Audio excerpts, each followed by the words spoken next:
Assalamualaikum warahmatullahi wabarakatuh. Lanjutan dari video sebelumnya. Kalau sebelumnya kita sudah membahas tentang static polymorphism menggunakan metode overload, kita sekarang coba belajar dynamic polymorphism via metode override. Sebelumnya overload, sekarang override. Override itu kalau diartikan secara asal katanya literal, itu artinya kira-kira ditimpa, menimpa, menutup. Jadi ada sesuatu yang kita timpa menjadi tidak berlaku lagi karena kita tutup dengan yang lain gitu. Oke. Langsung dengan contoh ya. Di sini contohnya saya ada 3 kelas. Dari 3 kelas ini ada kelas penduduk, kelas WNA, kelas WNI. Penduduk ini adalah base class atau super class atau parent class yang di-extend oleh 2 kelas yang lain. Penduduk ini punya fields nama, kemudian ada getter setter untuk nama, ada konstruktor yang menerima argumen nama, kemudian ada satu method di sini, instant method get ringkasan identitas. Jadi ringkasan identitas menghasilkan suatu string. Pada kelas penduduk, ringkasan identitas ini isinya penduduk dengan nama sesuai dengan field nama. Nah, kemudian kita lihat pada anak-anaknya, kelas anak pertama, subkelas yang pertama adalah kelas WNI. Jadi kelas WNI ini singkatan dari warga negara Indonesia ya, extends penduduk. Jadi WNI ini adalah kelas anak atau child class dari penduduk, dari materi inheritance kemarin ya. Nah, pada kelas ini ada tambahan field yakni nomor KTP.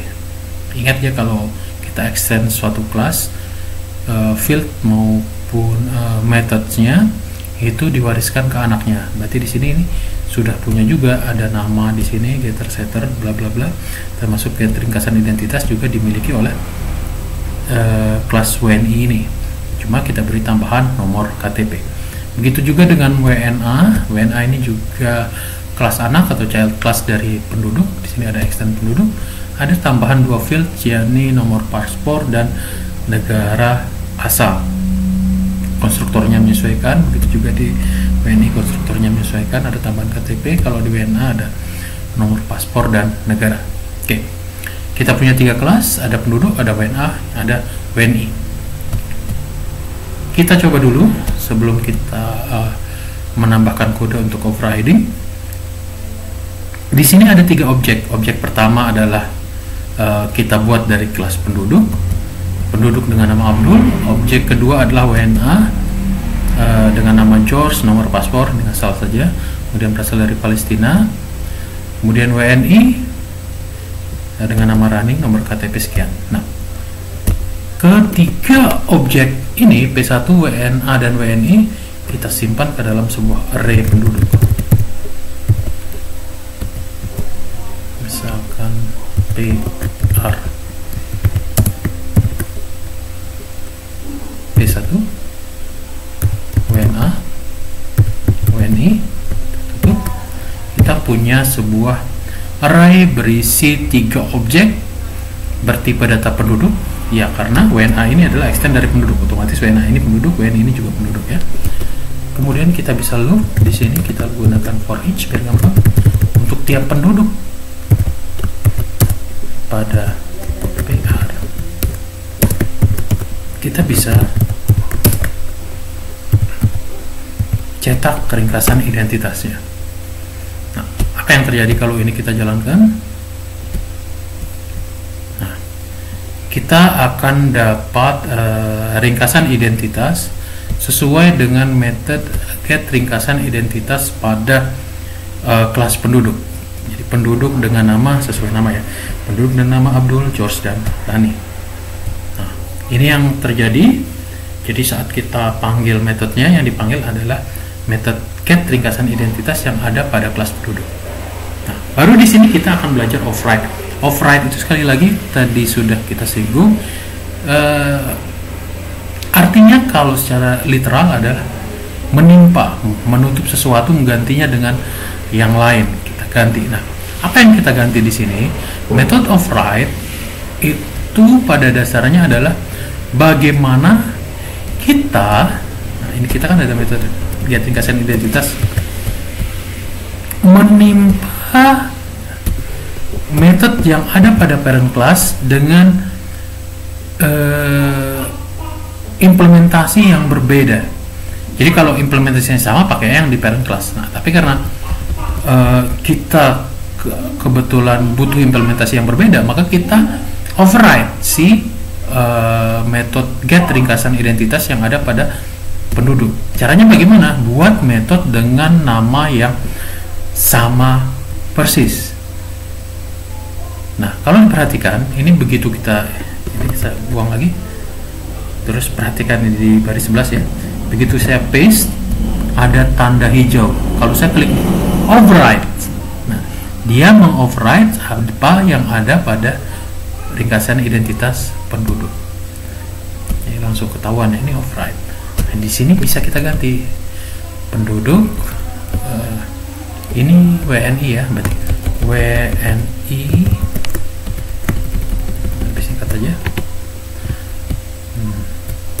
Nama karena ada pada parent class melalui getternya, get nama, oke. Tambah, oke, nomor KTP,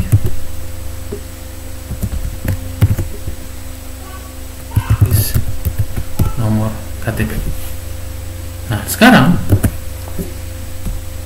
pada kelas WNI sudah ada metode get ringkasan identitas juga yang mengoverride get ringkasan identitas pada kelas penduduk. Apa efeknya? Coba kita jalankan. Kalau tadi Abdul Josrani P1 WNA WNI, coba kita jalankan.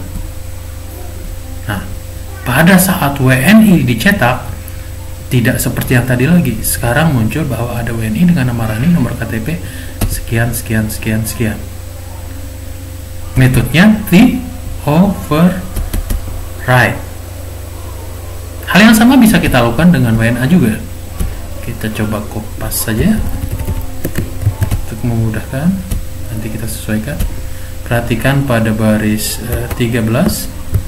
Nah, itu terlihat ada hijau lagi menandakan bahwa ini override. Kita ganti di sini jadi WNA dengan nama ini. Nomor KTP kita ganti nomor paspor.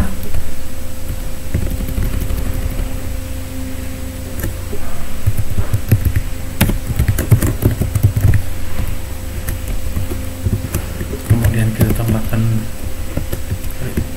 informasi asal negara.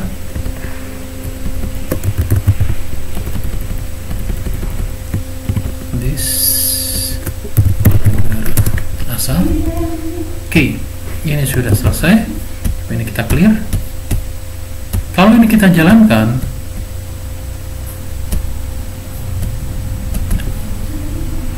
akan muncul detail yang dikeluarkan oleh metode get ringkasan identitas pada kelas WNA, sama dengan kelas WNI tadi. Jadi pada kelas child class WNA dan WNI kita membuat metode yang mengoverride metode pada parent class-nya. Metode pada parent class-nya itu get ringkasan identitas. Pada saat kita membuat metode yang sama pada child class, pada kelas anak, maka yang dipanggil adalah sesuai dengan anaknya, di metode anaknya. Oke, ini tentang method of write. Seperti biasa nanti ada contoh kodenya, saya akan berikan linknya di video dan di e-learning. Ini bisa dicoba di sana, kemudian dicoba-coba juga di Eclipse-nya masing-masing, coba diketik ulang. Sekian tentang method of write dan juga polymorphism. Terima kasih. Assalamualaikum warahmatullahi wabarakatuh.